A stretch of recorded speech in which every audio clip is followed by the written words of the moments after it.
Grand Admiral Vorath stood on the command bridge of his flagship, the Iron Dominion. 300 warships of the Helix Empire floated behind him in perfect formation. He looked at the star map glowing in front of him and smiled. After 20 years of conquest, he had earned the right to stand here. 400 worlds had fallen to his fleet. Today, he would claim one more. The Emperor's message had been clear. Sector 7G was the last unclaimed territory in this part of the galaxy.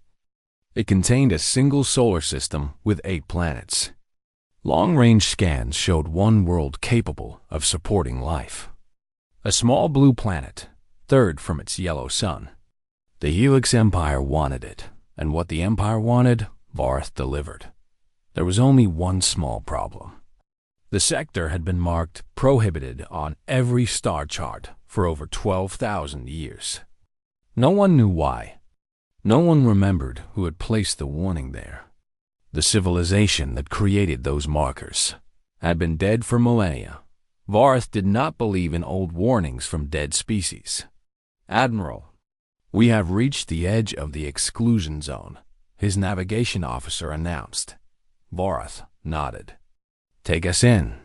The fleet moved forward. As they crossed an invisible line in space, dozens of old beacons activated around them. They were ancient things, covered in dust and damage from floating through space for thousands of years. A young officer named Celis looked at her console with confusion. "Admiral, these beacons are broadcasting a message. It is in an old language, but our computers are translating it now." "What does it say?" Vorath asked without much interest. Celis read the words slowly as they appeared on her screen. "Do not wake the sleepers. Do not harvest the third world. Turn back, turn back, turn back." She paused. "The message repeats after that, sir." Several officers on the bridge exchanged nervous looks. Vorath saw their fear and laughed loudly. "Sleepers?" Old fairy tales meant to scare primitive species away from valuable planets.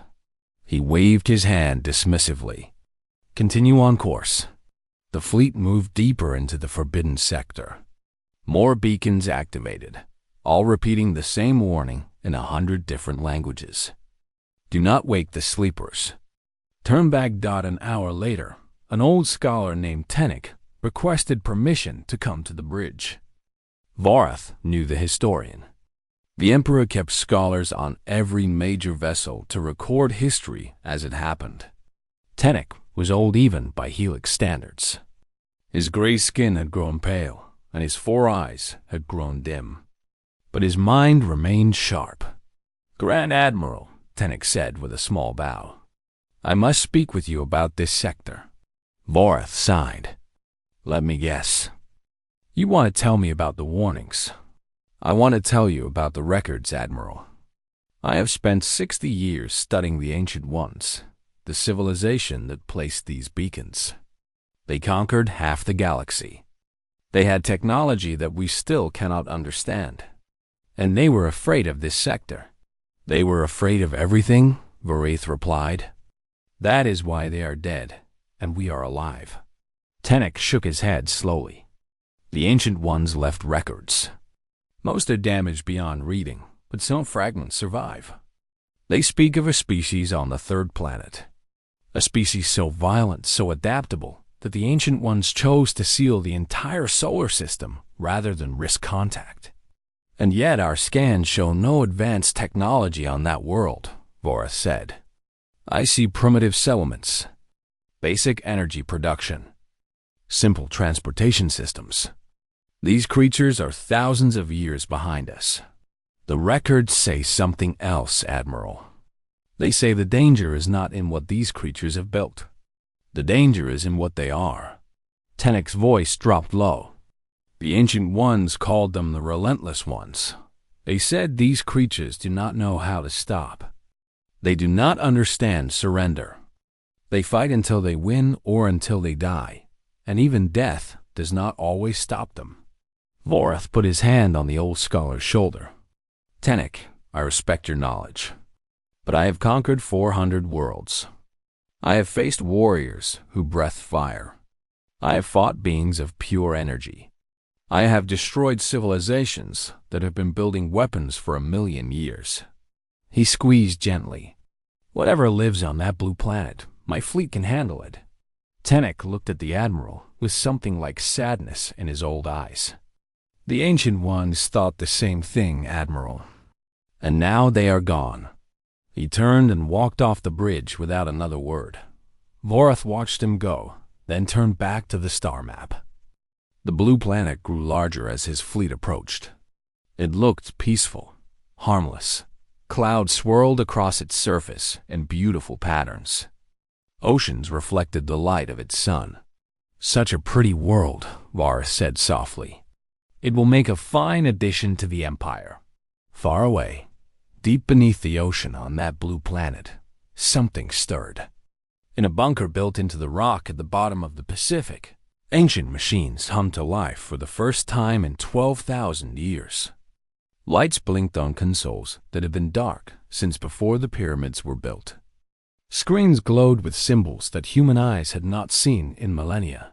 Director Shin Miura was the first to arrive. She was a small woman with sharp eyes and gray hair pulled back in a tight knot. She had trained her whole life for this moment. Her mother had trained before her, and her grandmother before that.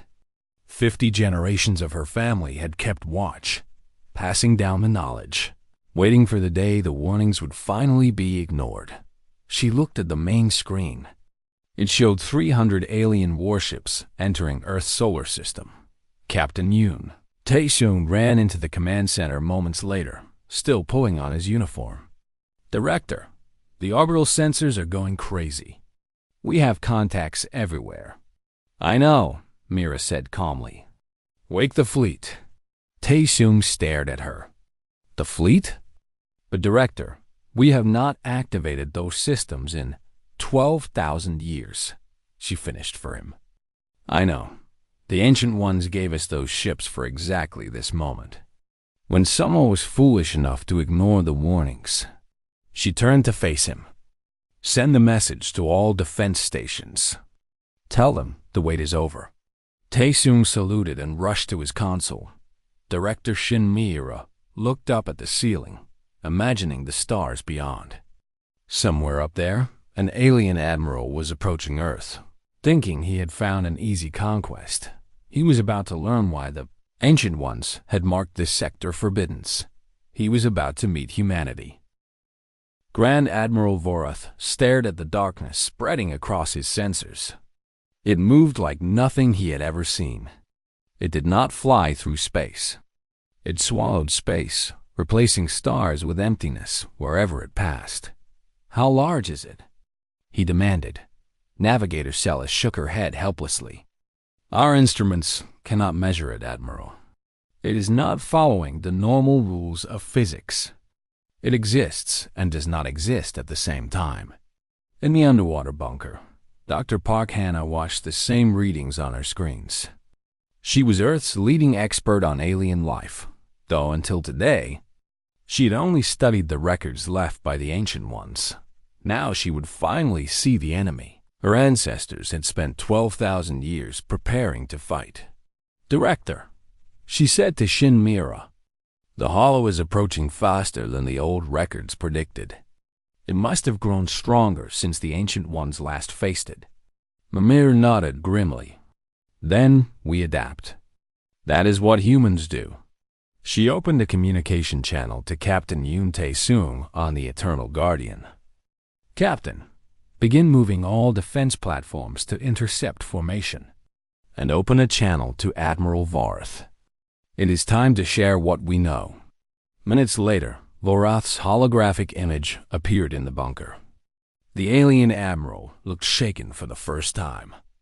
The darkness on the edge of the solar system had done what no enemy fleet had ever accomplished, and had made him afraid. Tell me everything, he said. What is this thing? How do we kill it? Dr. Park Hannah stepped forward. The hollow is not a creature, Admiral. Not in any sense you would understand. It is more like a force, a hunger given form. It exists in the spaces between dimensions. It only enters our reality to feed. Feed on what? On existence itself. The Ancient Ones believed it feeds on consciousness, on memory. When the hollow consumes a world, it does not just destroy it. It erases it. Every person who ever lived there. Every story they ever told. Every thought they ever had. Gone forever. Varth's officers muttered fearfully among themselves. Several looked ready to flee. Why did the Ancient Ones not warn the galaxy? Vorath asked. Why hide this secret? They tried, Director Shin Mira answered. But the hollow is drawn to fear. The more beings who know about it and fear it, the faster it finds them. The Ancient Ones decided containment was better than warning. They sealed Earth's sector and left us here as guardians. Guardians, Vorath repeated bitterly. And yet you let my fleet come here. You let us fire weapons and create energy signatures that drew this thing's attention. We tried to warn you, Admiral. The beacons told you to turn back. You chose not to listen. Vorath had no response to that. She was right. His arrogance had led his fleet into this trap. Now 300 ships and millions of Helix soldiers would pay the price. Is there any way to defeat it? He asked quietly. Dr. Park Hana pulled up more data on the screens. The Ancient Ones discovered that certain frequencies cause the hollow pain. Sound waves. Energy patterns. Things that should not affect a being that exists between dimensions. But they do. Our orbital platforms are designed to generate these frequencies. But you said the Ancient Ones could not defeat it, Varth pointed out. Only slow it down. That is true. No weapon the Ancient Ones possessed could destroy the hollow. They could only hurt it. Drive it back. Buy time. Hannah paused. But humanity has had 12,000 years to study their technology. 12,000 years to improve it. 12,000 years to prepare. Lieutenant Quan Jamin's voice came over the communication system from the Eternal Guardian. Captain, I am reading massive energy buildup at the edge of the system. The hollow is preparing to move.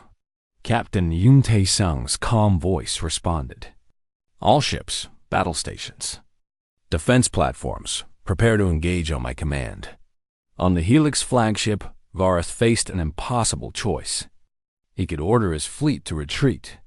Perhaps some of his ships would escape before the hollow caught them. Or he could stay and fight alongside the humans, the species he had come to conquer. Scholar Tennick appeared at his side. The old historian's eyes were wide as he watched the approaching darkness. The record spoke of this moment, Tennick said softly. The Ancient Ones believed that one day the hollow would return. They believed the humans would need allies. Allies? Vorath laughed bitterly. We came here to enslave them. And now we need them, Tennick replied. The universe has a sense of humor, Admiral. Before Vorath could respond, Captain Taizong's voice broadcast across all frequencies. The humans spoke with a calmness that seemed impossible given what they faced. Admiral Varth, your fleet has two choices. You can run. We will not try to stop you. Some of your ships might escape. Or you can stay and fight with us. 12,000 years of preparation. Technology the Ancient Ones never imagined. Weapons they never dreamed of. If you fight with us, you fight under our command. No arguments. No hesitation. You follow orders, or you die. The human paused. We've been waiting for this moment since before your species learned to walk. We are ready. The question is, are you? Varth looked at his officers. He saw fear in their eyes. He saw doubt. But he also saw something else. Pride. They had conquered 400 worlds. They were warriors. Would they run from this final battle? Admiral, Navigator Celis said quietly, what are your orders? Vorath stood tall. He had made many mistakes in his life. Coming to this system was clearly the greatest. But running away would be worse than death. "All ships," he announced, "form up behind the human fleet. We fight under their command." He turned to look at the holographic image of Director Shin Miura. "You want allies, human? You have them. Until death." Meyer nodded once. "Welcome to humanity's war, Admiral. Try to keep up." On the edge of the solar system, the darkness began to move. The Hollow was coming. It had slept for 12,000 years, waiting for the moment when the Guardians would be challenged. That moment had arrived, and somewhere deep in that darkness, something that had consumed 1,000 civilizations turned its ancient attention toward the small blue planet and the strange, stubborn creatures who had decided to fight. For the first time in millennia, the Hollow felt something it had almost forgotten. It felt challenged. The Helix fleet dropped out of hyperspace near Earth's moon.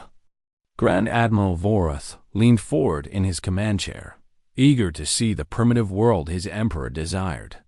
What he saw instead made him freeze. The blue planet hung in space like a jewel, just as the scans had promised. But surrounding it were thousands of objects that had not appeared on any long-range survey. Satellites, orbital platforms, defense stations. They floated in perfect rings around the world, dark and silent, but undeniably present. Where did those come from? Morath demanded. Navigator Celis checked her instruments 3 times before answering. "Admiral, these objects are giving off almost no energy signature.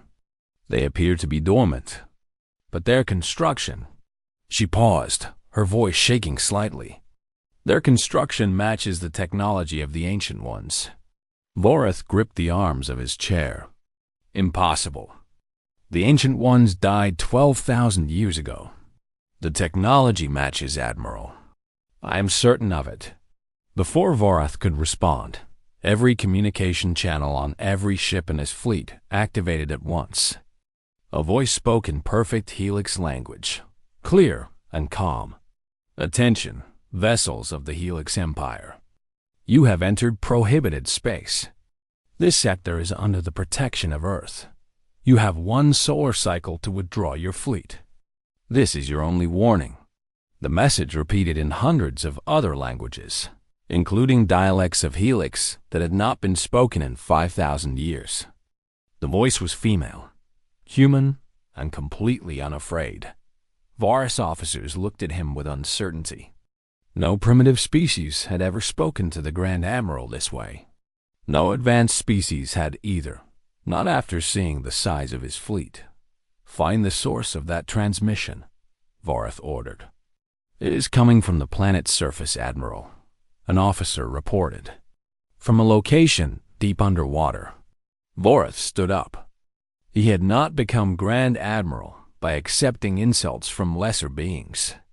"Open a channel to all ships. Prepare forward batteries." His tactical officer hesitated. "Admiral, should we not investigate further?" That technology has been sitting dormant for 12,000 years, Vorath interrupted. "Whoever these creatures are, they found old machines and learned to turn them on. That does not make them a threat." He pointed at the moon. "Fire on that natural satellite. Show them what happens to those who threaten the Helix Empire." 200 warships turned their weapons toward Earth's moon. Beams of energy bright enough to blind stars shot across space and struck the gray surface. Nothing happened. The moon's surface shimmered like water. The energy spread across it in ripples and then simply vanished. Absorbed completely, Vorath stared in disbelief. His weapons could crack planets. They could shatter asteroids into dust. But the moon had swallowed his attack like it was nothing. "Admiral," Celis said quietly, "the moon is artificial. The entire structure is a defensive shield generator. Ancient One technology." For the first time in his long career, Vorath felt a small seed of doubt plant itself in his stomach. Then the orbital platforms woke up, one by one. The dark stations surrounding Earth came alive. Lights appeared along their surfaces. Energy signatures spiked across helix sensors. Weapon systems powered up that made the helix fleet's armaments look like children's toys. Captain Yoon Tae-sung sat in the command chair of Earth's hidden flagship, the Eternal Guardian. The ship had waited at the bottom of the ocean for millennia, maintained by generations of caretakers. Now it rose through the water and broke through the surface, climbing toward the stars for the first time since humans had lived in caves. All defense platforms are online, Lieutenant Kwon Jae-min reported from his tactical station. Orbital grid is at full power. We have targeting solutions on all enemy vessels. Tae-sung nodded. Hold fire. Let the director speak first. In the underwater command center, Director Shin Mi-ra activated a direct communication link to the Helix flagship. Her image appeared on Vorath's bridge as a hologram dot. She was small and human, dressed in a simple gray uniform. She looked up at the towering alien admiral with no fear in her eyes. Grand Admiral Vorath, she said. I am Director Shin Mi-ra of Earth's Global Defense Council. I will explain this once, so please listen carefully. Vorath's pride demanded he cut the transmission. His curiosity made him wait. 12,000 years ago, Mi-ra continued, the civilization you call the Ancient Ones visited Earth. They found our ancestors living in simple villages, hunting with stone tools. Primitive, by your standards. And yet they gave you their technology, Vorath said. Why would they arm savages? Because they were afraid, Mi-ra replied. Not of us, Admiral. Of something else. Something worse. Something that was coming. She pressed a button, and data began streaming to every ship in the Helix fleet. Images, records, warnings. The Ancient Ones called it the Hollow. It is an entity that exists in the spaces between galaxies. It feeds on civilizations. Not their resources, Admiral. Their existence. It erases species from reality itself. Vorath studied the data.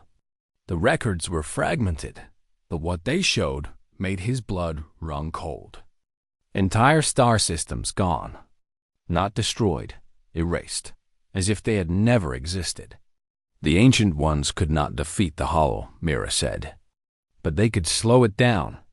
They needed guardians. Someone to watch the dark spaces. Someone to fight when the Hollow returned.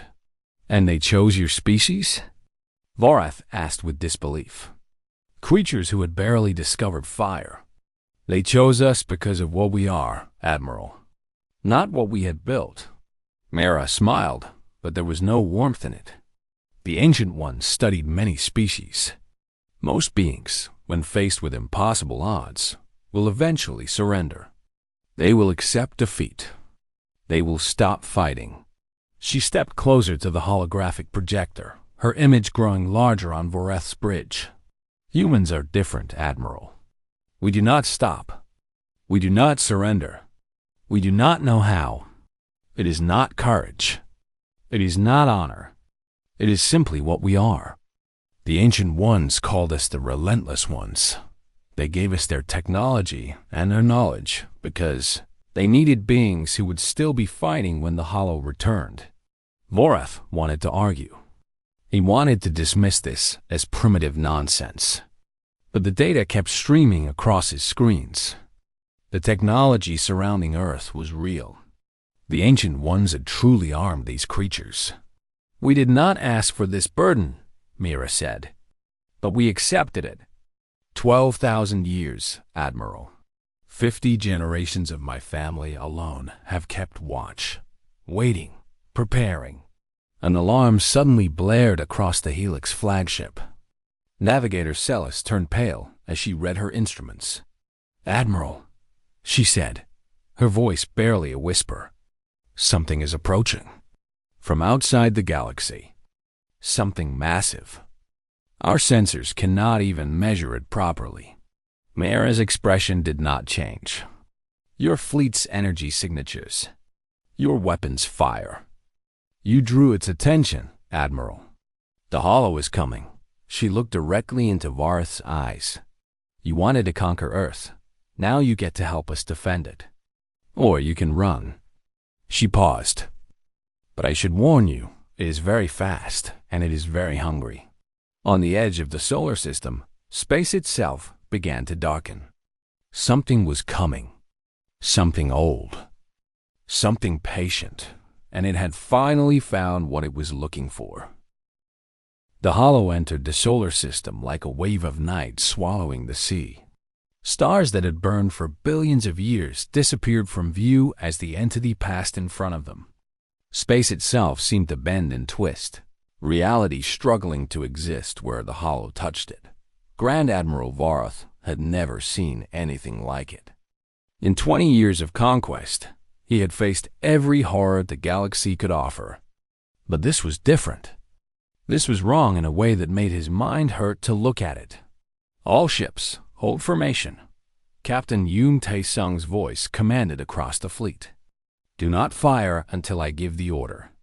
Orbital platforms, begin frequency broadcast on my mark. The combined fleet hung in space between Earth and the approaching darkness. 300 Helix warships floated alongside, Earth's ancient defender ships that had slept beneath oceans and inside mountains for 12,000 years. Waiting for this exact moment, Lieutenant Kwon Jae-min watched his tactical screens aboard the Eternal Guardian. The readings made no sense. The Hollow had no mass, it had bent space around it. It had no temperature, yet his sensors screamed warnings about energy levels. It existed in a way that should have been impossible. Captain, Jae-min said, the Hollow will reach weapons range in 3 minutes.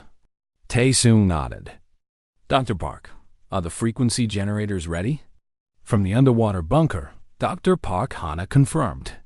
All platforms are synchronized. On your command, we will begin broadcasting the disruption frequencies. Good. Everyone remember, the frequencies will slow it down and cause it pain, but they will not stop it. We need to drive it back far enough that it cannot maintain its presence in our dimension. Once it retreats beyond the edge of the galaxy, it will take centuries for it to return. If it retreats, Admiral Varth said grimly over the communication channel, it will retreat. Tae-sung replied with absolute certainty. The Ancient Ones made it retreat. We have 12,000 years of improvements on their technology. We are ready. The Hollow moved closer. Now everyone could see shapes within the darkness. Faces. Billions of faces. The remembered forms of every creature the Hollow had ever consumed. They screamed silently, mouths open in eternal horror. Some of the Helix crew members broke down at the sight. Several ships at the edge of the formation turned and fled, their captains unable to face the nightmare any longer. Let them go, Director Shin Mira said from her command center. We need soldiers who can fight, not ones frozen by fear. The Hollow reached weapons range. Dark tendrils stretched out from its main body, reaching toward the fleet like the fingers of a hungry god. Now, Tae-sung ordered every orbital platform around Earth activated at once. Sound waves that could not exist in space somehow rippled outward, carried by technology the Ancient Ones had created and humanity had improved.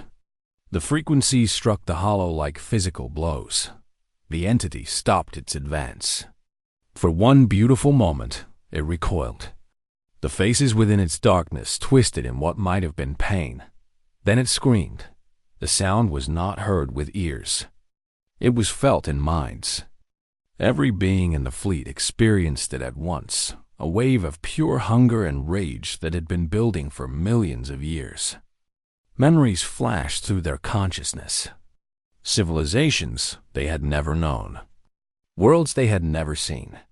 All the creatures the Hollow had consumed, crying out from inside the darkness.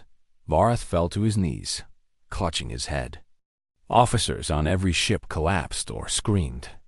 The mental assault was worse than any physical weapon, but the humans kept, Fighting. Taesung's voice cut through the chaos. Maintain frequency broadcast. All ships, open fire on the concentration points Dr. Park identified. The human ships responded instantly. Weapons built from Ancient One technology and improved over millennia struck the hollow at specific weak points. Light bloomed in the darkness. The entity screamed again, but this time the sound was different. This time it was not just anger, it was pain. "It is working," Navigator Celis gasped from the Helix flagship. She had pulled herself back to her console despite the mental assault. The hollow was losing coherence at the impact points. But the entity was not finished. Dark tendrils shot out faster than light, striking 3 Helix warships that had drifted out of formation. The ships did not explode. They simply ceased to exist. One moment they were there. The next, they were gone. No debris, no survivors. Erased from reality as if they had never been. "Close ranks!" Vorath shouted, forcing himself to stand. "Stay with the human fleet." More tendrils reached for the formation. Human ships moved to intercept, their shields generating focused frequency waves that burned the darkness back. But each intercept cost energy, and the platforms were beginning to overheat. "We are losing platforms 7 through 12, Lieutenant Kwon Jae-min reported. "Frequency coverage is dropping." Dr. Park Hana studied her screens desperately. "The hollow is adapting. It is learning to resist the frequencies. We need to hit it harder." Director Shin Mira looked at her with understanding. They had always known this moment might come. The Ancient Ones had prepared for it. But the Ancient Ones had failed. Humanity would not. Captain Taesung Mira said quietly, "Activate the spear protocols." Silence fell across the command channel. Even the Helix officers who did not understand the words could sense their weight. Taesung closed his eyes for a moment. Then he opened them with cold determination.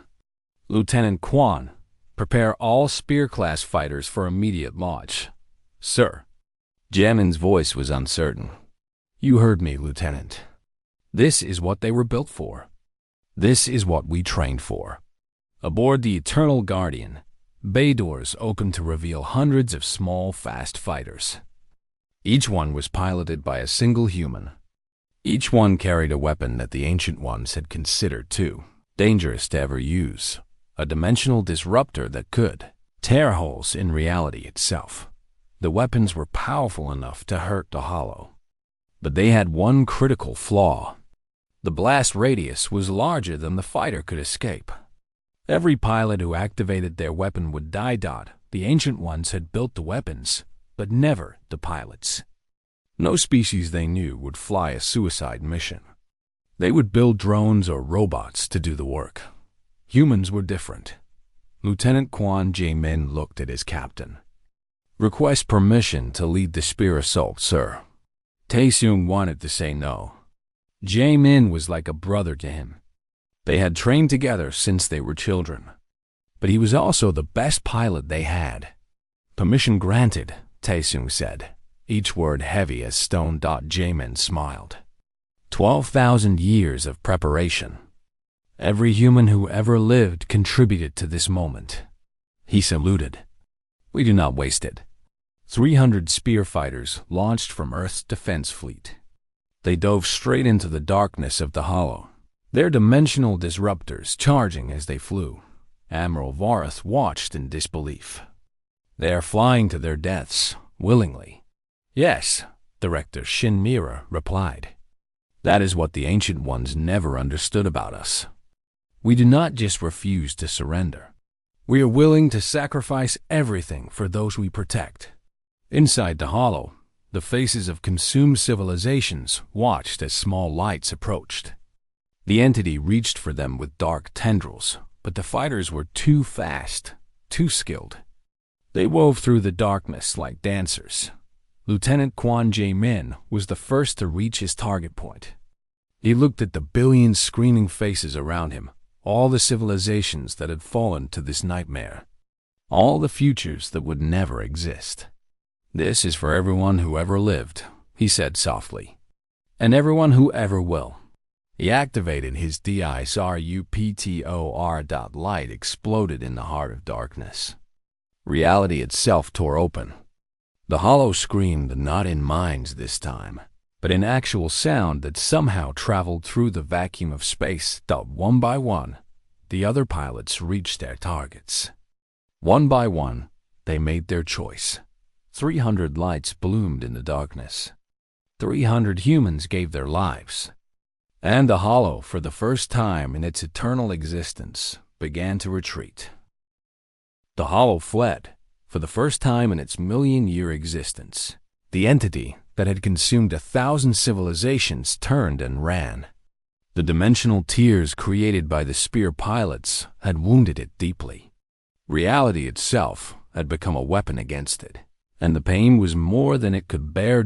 It retreated beyond the edge of the solar system, beyond the edge of the galaxy, back into the dark spaces between stars where it had slept for so long. But it did not go quietly. As it fled, its scream echoed through the minds of every being in the fleet. A promise, a threat, a vow that it would return, that it would heal, that it would be ready next time. Then it was gone, and the solar system was silent. Grand Admiral Vorath stood on his bridge, looking at the space where the hollow had been.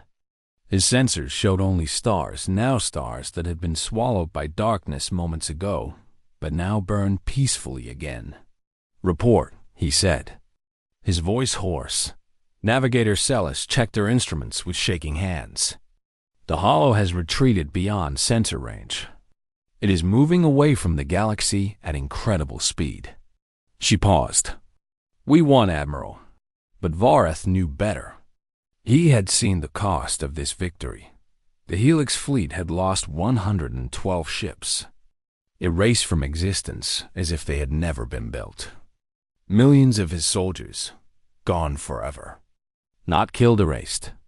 Their families would never know what happened to them.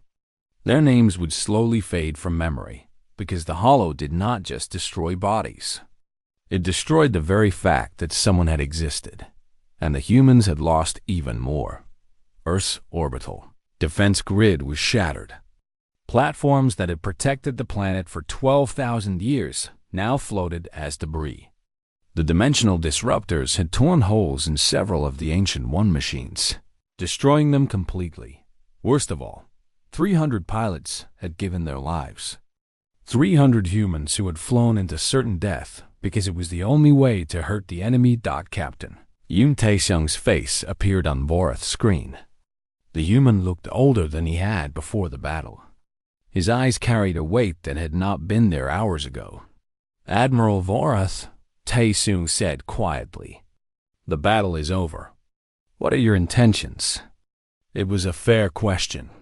The Helix Empire had come to conquer Earth. Technically, that mission was still possible. Earth's defenses were weakened. The human fleet was damaged. If Vorath ordered an attack now, he might succeed. The thought lasted less than a second in his mind. "My intentions," Vorath said slowly, "are to help you rebuild." He turned to his officers. "All ships, stand down from combat status. Medical teams, begin assisting human rescue operations. Engineering crews, report to Earth's Defense Command for assignment." Scholar Tennick appeared at his side, a small smile on his old face. "A wise decision, Admiral." "It is the only decision," Vorath replied. "We came here as conquerors. We will leave as allies. The hollow will return someday. When it does, the galaxy must be ready." On Earth, Director Shinmira sat alone in her command center. The screens around her showed damage reports from across the planet. Coastal cities had flooded when the underwater base rose. Power grids had failed when the orbital platforms overloaded. Millions of people were looking up at the sky, finally learning the truth about humanity's ancient burden. But they had survived. Earth had survived. And now, for the first time in 12,000 years, Humanity did not have to carry this burden alone. Dr. Park Hanna entered the room quietly. Director, Admiral Vorath wishes to speak with you. Mira nodded and activated the holographic projector. The tall alien admiral appeared before her, but this time his posture was different. He stood not as a conqueror, but as a supplicant. Director Shin, Vorath said, and then did something no Helix admiral had ever done to an alien species. Ingout, on behalf of the Helix Empire, I ask forgiveness. We ignored your warnings. We brought the Hollow's attention to your world. The blood of your pilots is on my hands. Mara looked at him for a long moment. Then she shook her head. Stand up, Admiral. We do not want your apology. We want your help. She pressed a button, and star charts appeared around them. The Hollow is wounded, but it will heal. The Ancient Ones estimated it would take 300 years for it to return after being driven back. Our scientists believe we have less time. Maybe 100 years. Maybe 50. What do you need? Vorath asked. Everything. Ships, resources, technology, soldiers who are willing to fight. Mira stepped closer to the hologram. The Ancient Ones tried to contain the Hollow by hiding. They sealed Earth away and hoped the problem would solve itself. That strategy failed. We need a new approach. Dr. Park Hanna pulled up more data. We have spent 12,000 years studying the Hollow. We know more about it now than the Ancient Ones ever did. We believe it can be killed. Not just driven back, actually destroyed. But we cannot do it alone. Vorath's eyes widened. Killed? You believe this is possible? We believe humanity was chosen for a reason, Mira said. The Ancient Ones saw something in us. Our refusal to give up. Our willingness to sacrifice. Our stubborn, irrational belief that any problem can be solved if we try hard enough. She smiled slightly. We intend to prove them right. Far away, Emperor Kale Dominus sat in his throne room, reading Admiral Vorath's report. His hands shook as he scrolled through the data. The Hollow. The Ancient Ones. Earth's 12,000 years of preparation. The humans who flew suicide missions without hesitation, and the warning that came at the end.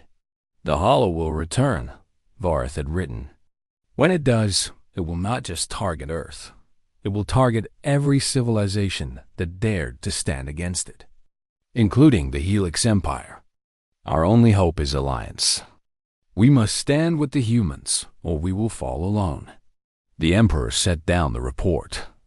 For the first time in his long reign, he understood that his empire was not the most powerful force in the galaxy. It was not even close. He called for his scribes. Prepare a treaty, he ordered. Full alliance with Earth. Share all our technology, all our resources, all our soldiers who wish to volunteer. His advisors looked at him in shock. The humans protected the galaxy for 12,000 years, the Emperor continued. They asked for nothing in return. They did it because it needed to be done. Now it is our turn to help them.